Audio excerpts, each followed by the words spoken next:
that you've heard that are about sex? Nasty. Doing it nasty, okay? I'm sorry. No, okay. Well, okay, now this is already up there.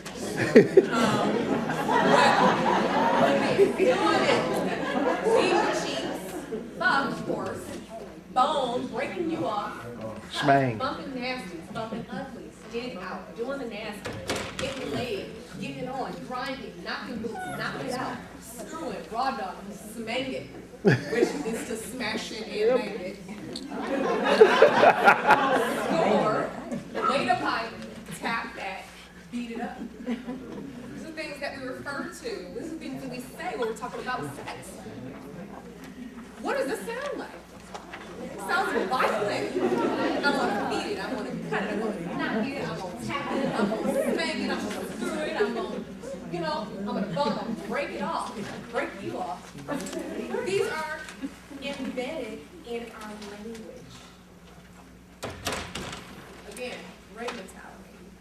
It's embedded in our language to kind of have this violent mentality when it comes to sex, which is one of the reasons that we have such an unhealthy view of what sex is supposed to be. It's in our language. So if we change our thoughts, our words, and eventually our actions are going to follow. So we have to change this dynamic. Okay? Sex is not something that you do to somebody. We're not designed that way, right? Remember the chemicals and all the things that happen physically? We're not designed to have sex to someone. We're not designed to, well, not to say that I have any problems with people getting quickies or whatever it may be, but ultimately, when we're talking about the idea of having sex with a loving partner, you are not made to be this way. You're meant to connect, right? You're not doing sex to, you're doing sex with. You're designed to do sex with, have sex with, have sex for. And I'm not talking about, again, the power differential of, okay, I guess I'll give you some.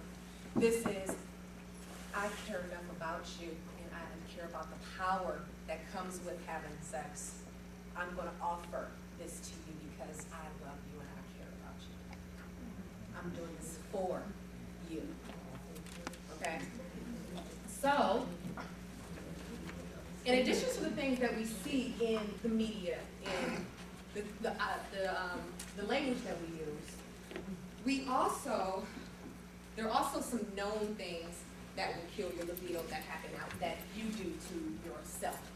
Okay, so there's depression, there's alcohol, there's medications, stress and anxiety, weight gain. Okay, I'm gonna not say, because you know what stress and anxiety and weight gain and all that do, but I'm gonna say something really quickly about depression. I'm gonna say something really quickly about medications.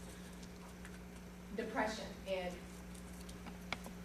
before I say this, I am not a doctor. I don't want anybody to leave here and get off of their antidepressant medication. Say, Erica told me that it's best if do not do that. I have witnesses, and they will tell you that I said that I'm not a doctor. Okay? What I will tell you right now, the information I will give you is information that I know for a fact. That happens is information that's academic. Anybody can look this up.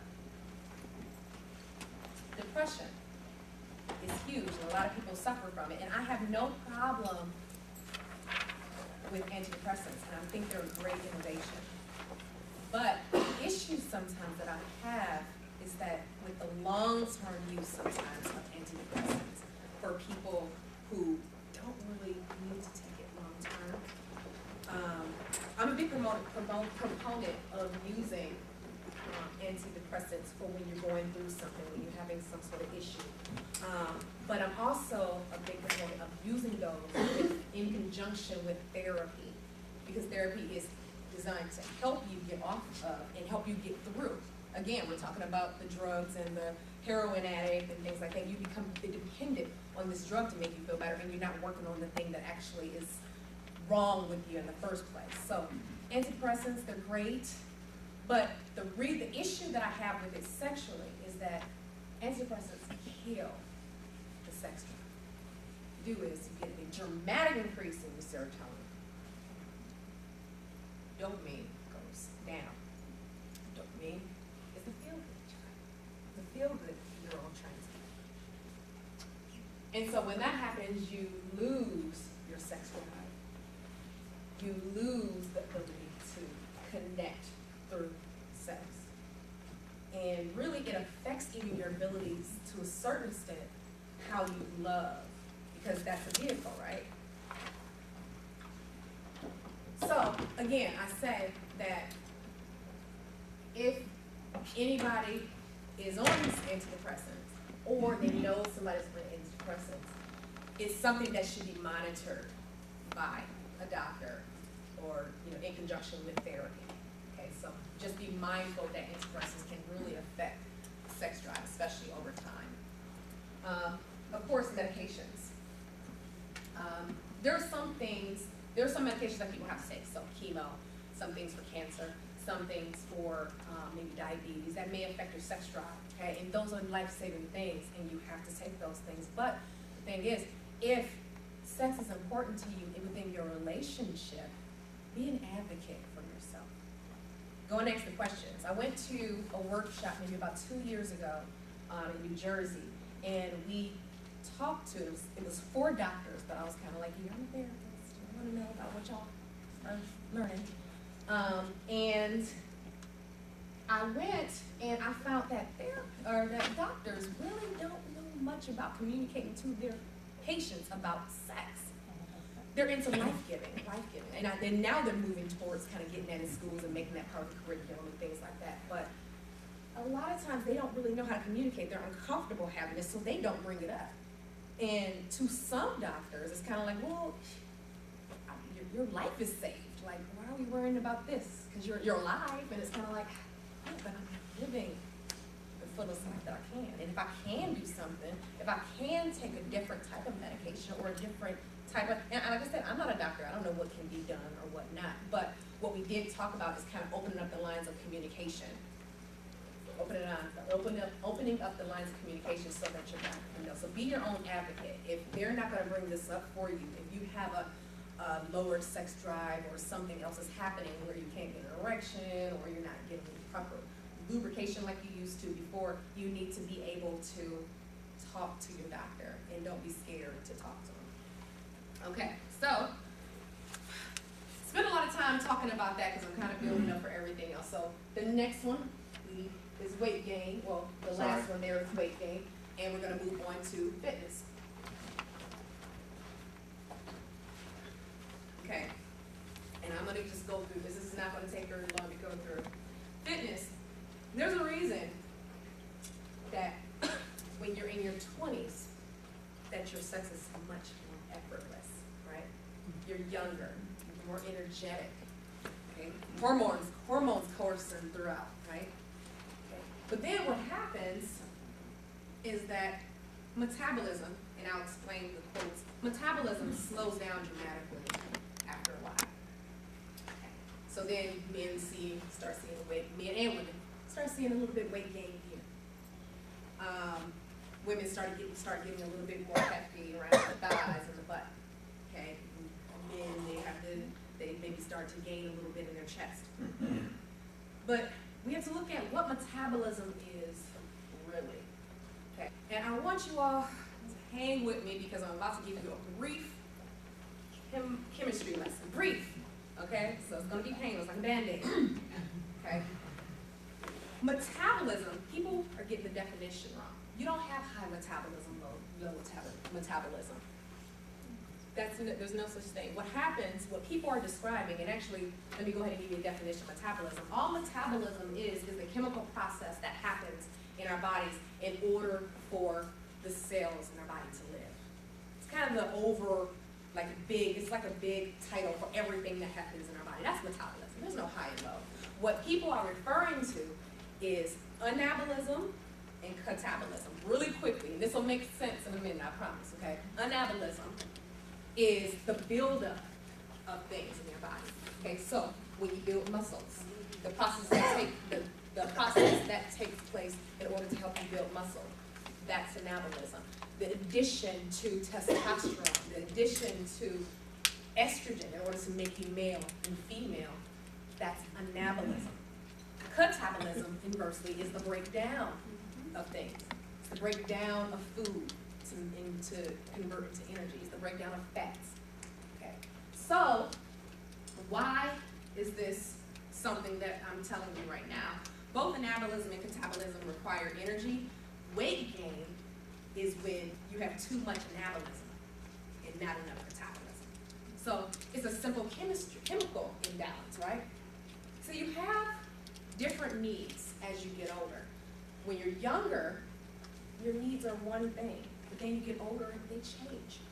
And so it's not a matter of, okay, well, I have a naturally high metabolism and I have a natural, it's a matter of your body's way of being efficient with what it has. Okay, some people are more efficient in some ways than others. Some people can eat that cookie and lose 5 pounds.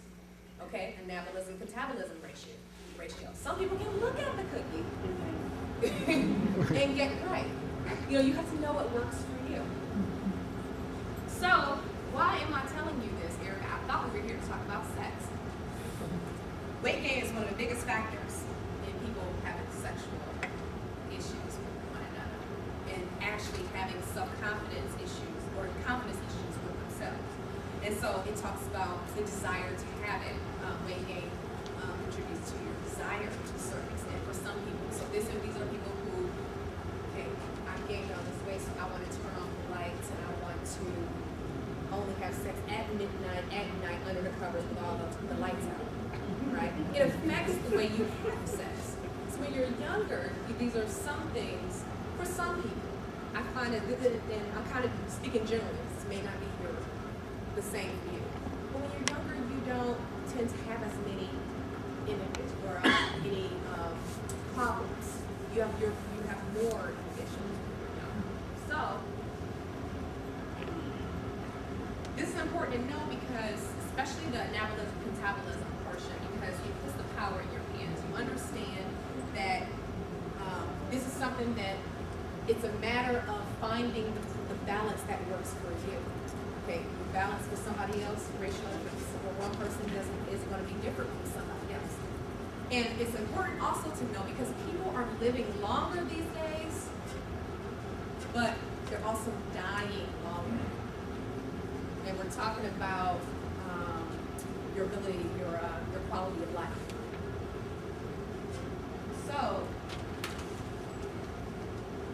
what I want to see is I want to see people stop saying I'm too old. And this is something that I kind of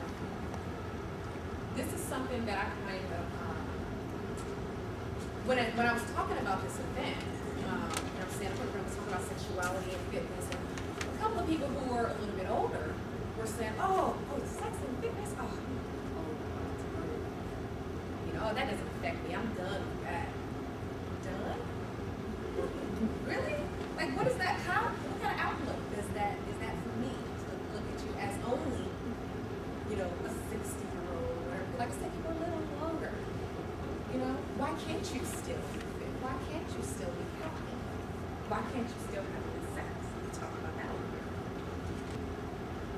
And, or people who don't have time and say, okay, well, I just don't have time for a workout. And we all know that we make time for things that are important to us. Right? And this is one, it's just like giving, being able to be, and I'm not talking about fit as far as being penciled thing. I'm talking about fitness as far as being healthy. Okay. So one of the things that kind of gave me, like I said, a different perspective, and I said this a little bit earlier, was bodybuilding. And what bodybuilding did and why this fits into this fitness portion is because